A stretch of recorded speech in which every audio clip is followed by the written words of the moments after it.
അതുകൊണ്ട് ശ്രദ്ധിക്കണം. ദുനിയാവിനെ പൊരുത്തപ്പെടിച്ചോളി, നാളെ അമലിന്ന് എടുത്തു കൊടുക്കേണ്ടി വരും.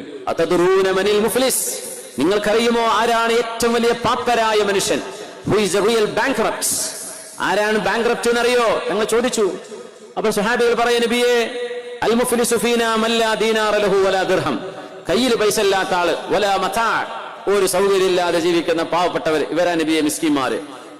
തങ്ങൾ പറഞ്ഞു, അല്ല, അൽ മുഫ്ലിസു മിൻ ഉമ്മത്തി, എന്റെ സമുദായത്തിലെ ഏറ്റവും പാപ്പരായ മനുഷ്യരാരാണെന്നറിയുമോ? മൻ യഅതി യൗമൽ ഖിയാമ, അന്ത്യനാളിലേക്ക് വരുമ്പോൾ ഒരുപാട് നിസ്കാരവും നോമ്പും ഖുർആനും സ്വലാത്തും ദിക്റുകളും മജ്ലിസുൻ നൂറും മൗലിദ് പാരായണവും ഒരുപാട് സൽക്കർമ്മങ്ങളും ചെയ്തു വന്ന ആളുകൾ.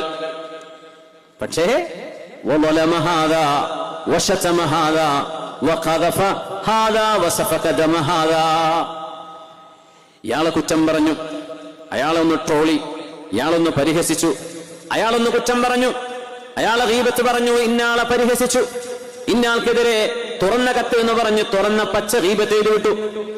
ഇങ്ങനെയൊക്കെ ചെയ്തു കൂട്ടുന്ന, എന്നാൽ ദിക്റിനും സ്വലാത്തിനും വന്നിരുന്ന ആളുകൾ ഗീബത്തും നമീമത്തും ഇവരാരെ പറ്റിയൊക്കെയാണോ പറഞ്ഞു കൂട്ടിയത്, അവർ മുഴുവൻ അള്ളാന്റെ കോടതിയിൽ വന്ന് ചോദിക്കും, റബ്ബേ ഞങ്ങൾക്ക് നീതി വേണം, റബ്ബേ നീതി വേണം. ഞങ്ങളുടെ അഭിമാനം പിച്ചു ചീന്തിയിട്ടുണ്ട്.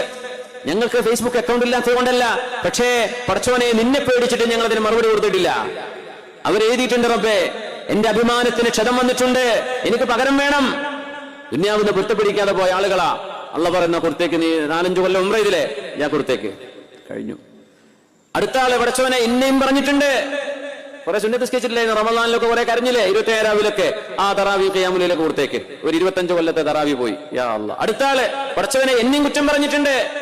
അടുത്ത ഇങ്ങനെ കൊടുത്ത് സർവ്വ അമലും തീർന്നു.